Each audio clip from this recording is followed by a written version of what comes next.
د 89 کال ټاکنې د 89 کال ټاکنې مدني ګډون او په ولسمشي ټاکنو کې د خلکو سیاسي ونډه. سلامونه. له دریو میاشتو وروسته د ولسمشریزو ټاکنو لومړنۍ پایلې د 1989 کال د مرغومي په لومړۍ نیټه اعلان شوی چې د ډیرو ټاکنیزو ټیمونو او په ځانګړي ډول د ثبات او همپالنې ټیم له خبرګون سره مخ شوی. د محمد اشرف غنی په مشرۍ د دولت جوړونکي ټاکنیز ټیم د لومړنیو پایلو له اعلان هرکلی وکړ او ویل چې د دوی رای له هغې ډیرې دي چې د ټاکنو کمیسیون اعلان کړي. په همدې حال کې د ثبات او همپالنې ټاکنیز ټیم هم اعلان وکړ چې اعلان شوی پایلې ورته د منلو وړ نه دي او هغه یې نامشروع بلله. د یاد ټیم دغه دریسته په کتو د ټاکنو خپلواک کمیسیون مشري هوا علم نورستاني د لومړنیو پایلو له اعلان وروسته وویل هر معترض نومان 3 ورځې وخت لري چې خپل شکایتونه په ټاکنیزو شکایتونو کمیسیون کې ثبت کړي. د ټاکنیزو شکایتونو کمیسیون هم ډاډ ورکوي چې د ټاکنو قانون او لوایحو سره سم به ټول شکایتونه وڅېړي او د 300,000 جنجالي رایو برخلیک به هم معلوم کړي.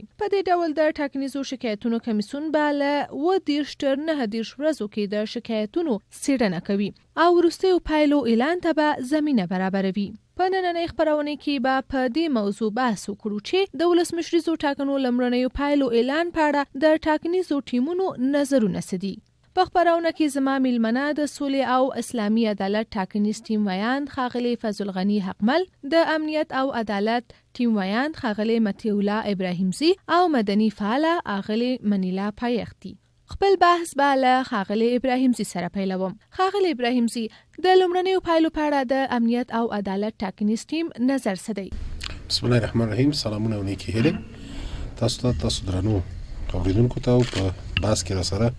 میلمنو ته خپل سلامونه وړاندې کوم. دا نتیجه د پایلې چې دې ته پایلې نه سمېلای دا یو خیالي ارقام دي چې دوی وړاندې کړي، دا هیڅ چاته د منلو وړ نه دي. سربېره دغه هم کوم کار چې کمیسیون کړی، کمیسیون لکه څنګه چې ما په خوا هم ویلي د تاسو سره مې ویلي نور سره کې ما ویلي او کمیسیون ته هم مخامخ کوم جلسې چې موږ درلودي هم وړاندوینه کړې چې کمیسیون د یو مدیریتي مطلقه ضعف سره مخامخ ده چې هغه نشي کولای چې د خلکو یا د پروسه کې شریکولو خواوته قناعت ورکړي. نو پایله هغه واسه د ټاکنو خپلواک کمیسیون وروسته ډیر ځنډ نه چې خپل تقویم په څو کرته نقص ک. نو دا کوم شي اعلان کړ هغه یو خیالي ارقام دي او هغه ته موږ پایله نسو ویلای. دا د ټولو جناو له خوا د غندل وړ دي او جالب ده چې اوس هغه ټیم چې خپل په درغلۍ کې تر ستوني غرق ده چې هغه د دولت ساز ټیم ده هغه هم ناری وهي. د بیلګې په توګه به زه تاسو ته ووایم چې د دې په اصطلاح لوبې هغه ستاندرد مسله د بایومتریک وه، خو اوسني پایله کې کوم چې دی 114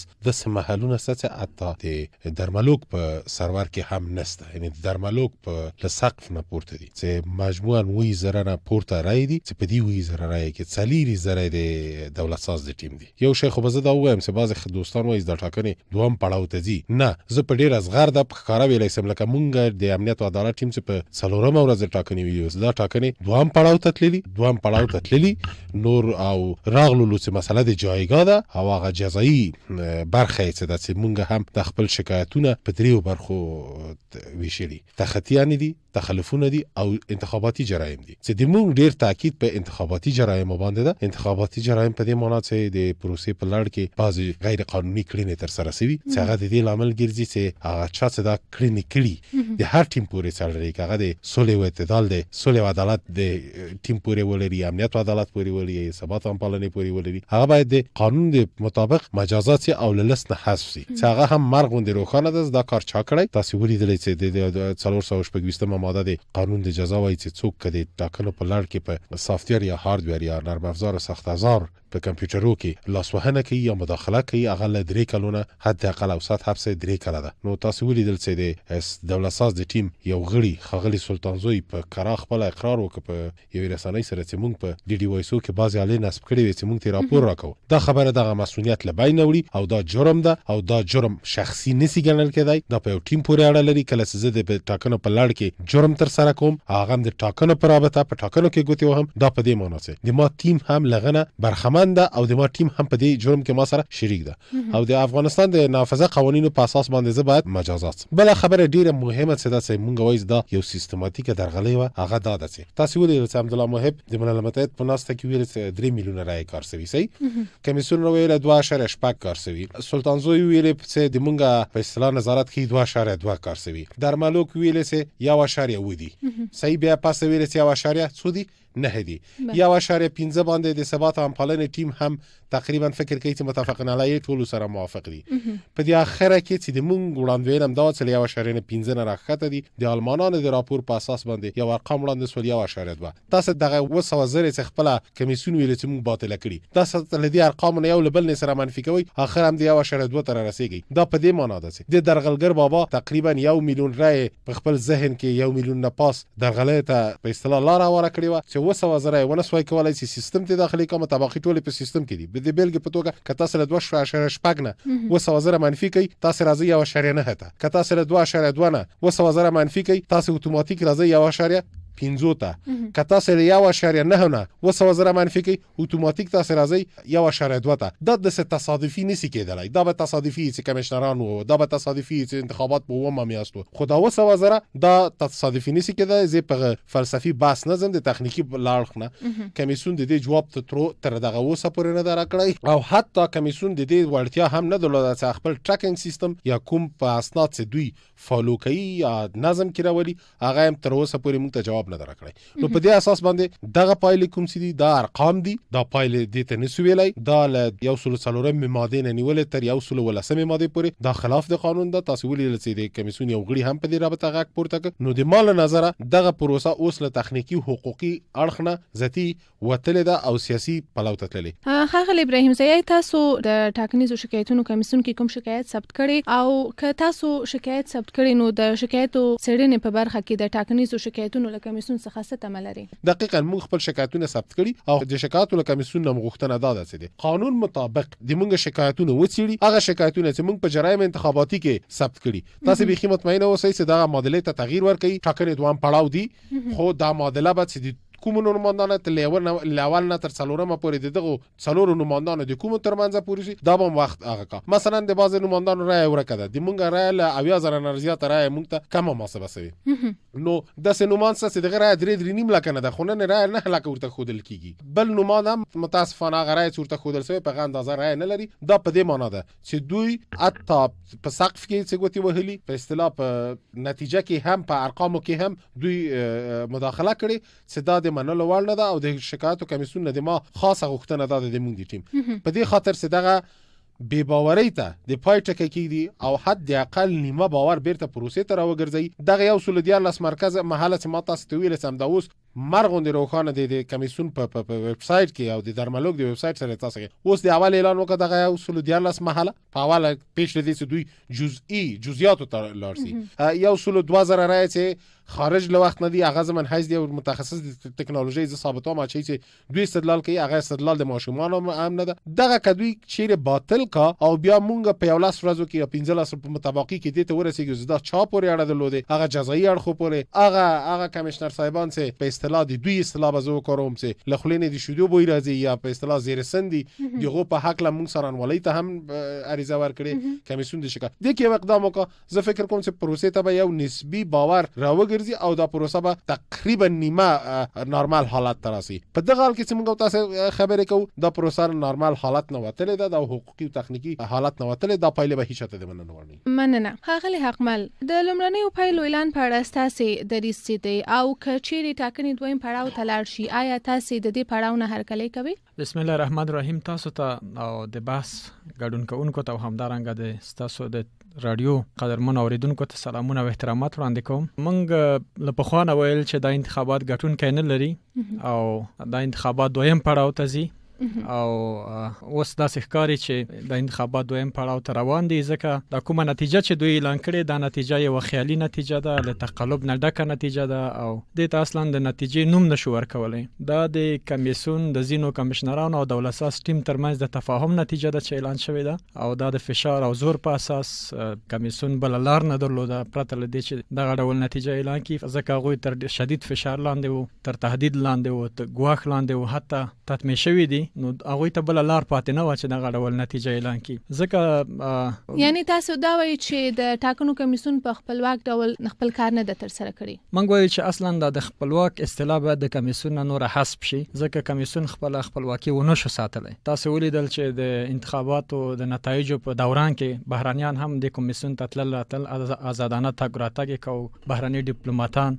او همدارنګه د حکومت فشارونه موجود په دغه کمیسیون باندې. تاسو خپل د کمشنرانو په دې خبره باندې اعتراف کړی. تاسو د مولانا عبدالله خبري اوریدلې وی، هغه ویلي حکومت زمونږ په چارو کې مداخله کوي. په مجموع کې دغه پروسه په یو ورخیز ډول مخته تللې ده، د یو ټیم په فرمایش مخته تللې. قوانین او طرز العملونه په صحیح توګه نه دي تطبیق شوي او نتیجه داسې ترې راوتلې چې اوس له بومبست سره مخامخ یو. فقط دولت ساز ټیم منی، نور هیڅ لوري په دې نتیجه باندې راضي نه دی.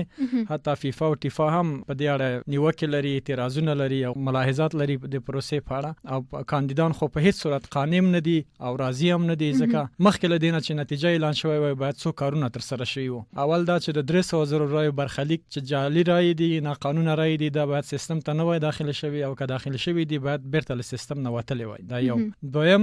په 2423 محلونو کې چې بایومټریکي معلومات ورک شوی دي، غلا شوی دي او اکثریت د سولې او اسلامي عدالت ټیم طرفدارانو رای یالته موجود وي. په دغه سیمو کې زموږ غوښتنه دا و چې باید مجدد لسره انتخابات شي. دا کارونه شو. دریم دا چې موږ غوښتل چې کغواړو لدی بومبس نه وځو، دا بحران پای ته ورسیږي، نتیجه دا سره راوځي چې ټول لوري ومني، راځي لسره بیا شمیرنه وکړو، صندوقونو ته مراجعه وکړو، البته غټونکي بایلونکي معلوم شي، شفاف او غیر شفاف نتایج بم راوځي، پاک او ناپاک رای بم سره جدا شي او د ټولو لور قناعت بم حاصل شي. دا کارونه شو. یعنی کومې غوښتنې او اعتراضونه چې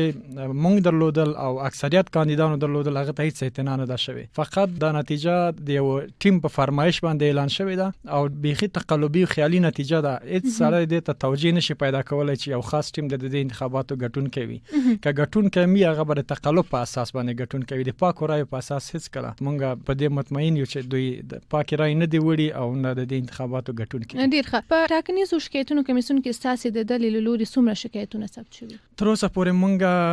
خپل شکایتونه د شکایتو کمیسیون ته نه دي سپارلي. زمونږ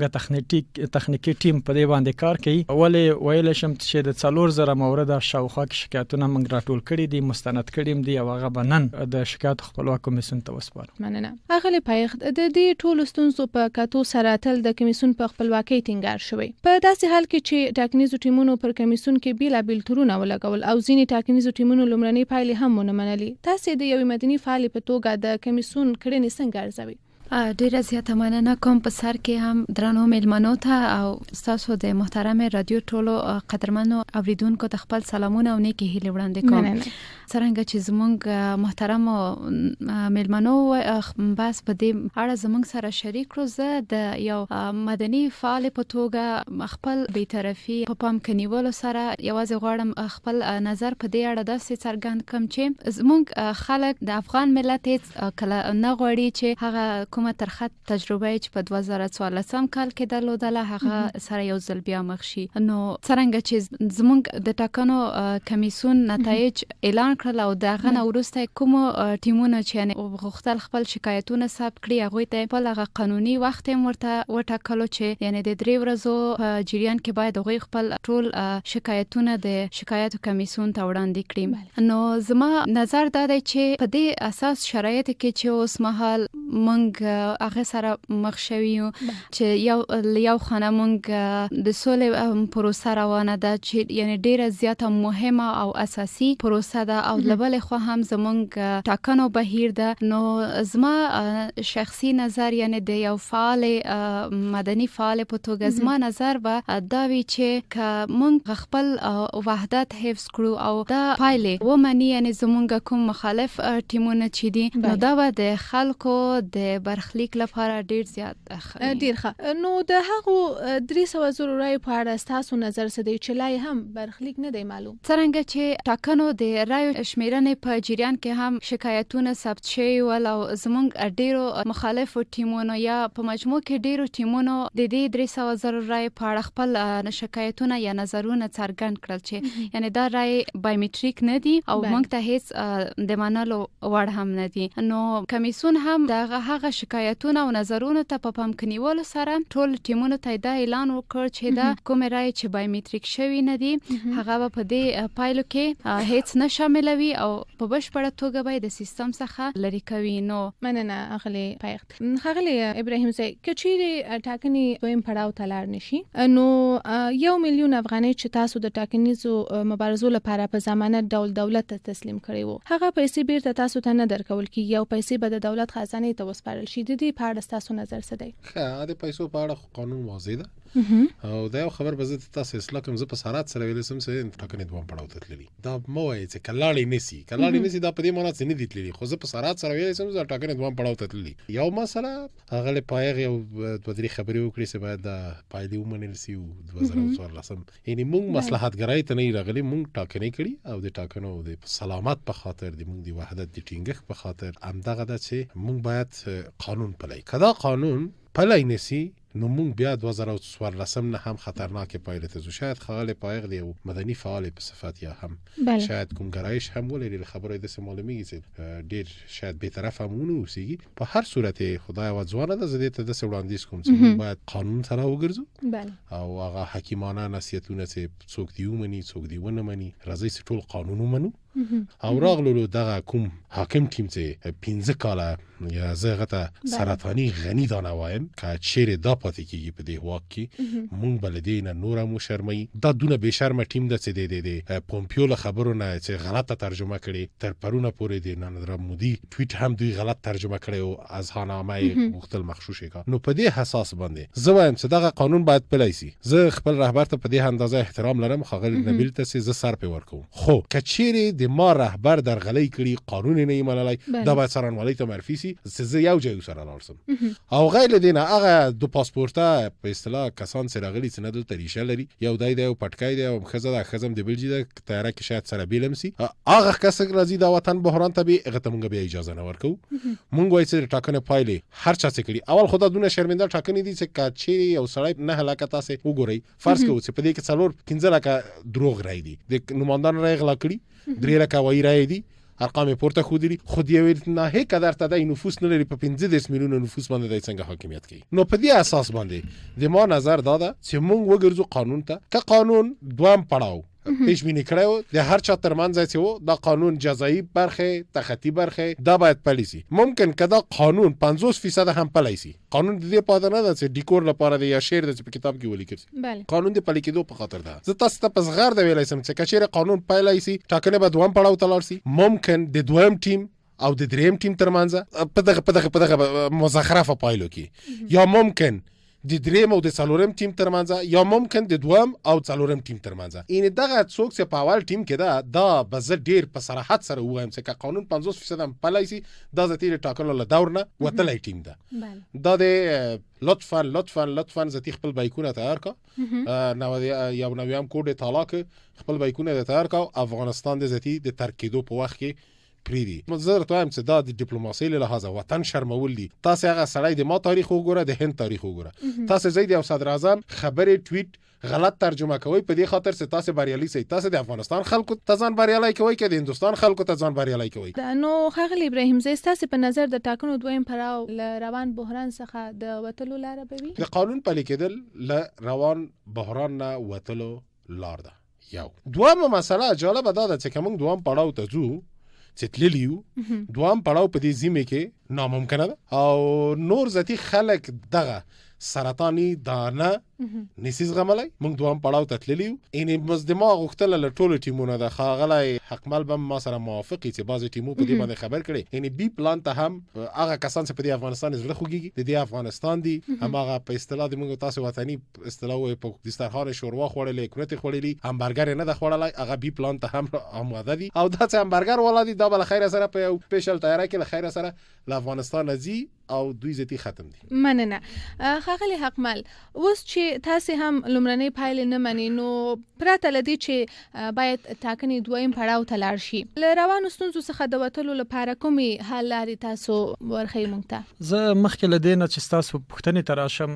یو دوه موضوعات ته اشاره کوم. یو دا دی چې د دې انتخاباتو د که خدای مکړه دا هیواد کوم بل بحران ته ځي نو اصلي مسؤل باید د انتخاباتو کمیسیون وي او هغه ټیم چې د تقلب په نتیجه کې غواړي واک ته ورسیږي.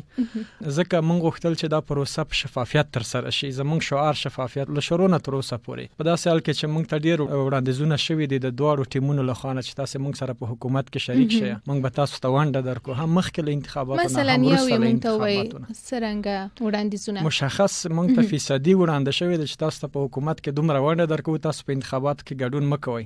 له هغه نه وروسته چې کله انتخابات تر سره شول تر دانه نه پورې موږ ته وړاندیزونه کېږي چې تاسو سکوت اختیار کړئ د دې نتایجو په اړه، موږ به تاسو په حکومت کې شریک کړو.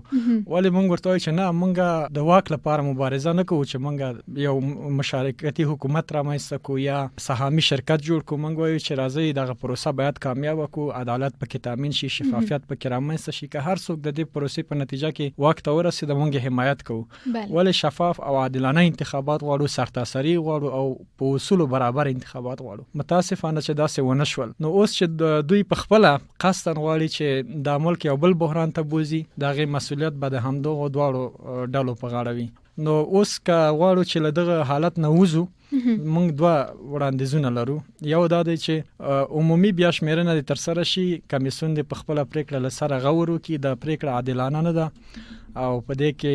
عدالت نه ده تامین شوی، شفافیت پکې موجود نه دی. دا یو خیالي نتیجه ده. متاسفانه په دغه سي دیموکراسي کې چې د ته دیموکراسي نشي ویلای، دا د دیموکراسي د نوم نه غلطه استفاده ده. دلته پریکړه رای ورکون کې نه کوي، دلته رای شمیرون کې پریکړه کوي. هغه څوک چې رای شمیري هغه د انتخاباتو نتیجه اعلانوي، نه هغه څوک چې رای ورکوي. نو موږ وایو چې راځي که غواړو چې دا نتایج ټول لوري ومني، په نتیجه کې د خلکو د خوښې منتخب حکومت رامنځته شي، باید عمومي بیا شمیرنه تر سره شي، ټول محلونو ته مراجعه وشي، صندوقونو کې رای پرتی دي، بایومټریک غیر بایومټریک رای پکې شته، پاک او ناپاک رای پکې شته، ګټونکي بایلونکي معلومېدای شي، قناعت هم حاصلېږي، نتیجه به هم ټول لوري ومني. دا یو وړاندیز دی. دویم، په 2423 محلونو کې باید مجدد انتخابات وشي. هغه موږ ته د منلو وړ نه دي. کالته بیا شمیرنه هم شوې ده، درست نه ده او موږ زموږ د ټیم غوښتنه ده چې راځي دلته لسره انتخاباتو کې په دغه دوه مواردو کې موږ موافق یو چې د انتخاباتو نتیجه بیا ومنو. مننه ډیر زیات. په نننۍ خبرونه کې مو د ولسمشریزو ټاکنو لومړنیو پایلو اعلان په اړه ده چې د ټاکنیزو ټیمونو نظرونه سدي بحث وکړ. په خبرونه کې د میلمنو له ګډون څخه مننه کوم. د سولې او اسلامي عدالت ټاکنیز ټیم ویان ښاغلی فضل غنی حقمل، د امنیت او عدالت ټیم ویان ښاغلی مطیع الله ابراهیمزی او مدني فعاله ښاغلی منیلا پایښت. تر بیا ښې چارې.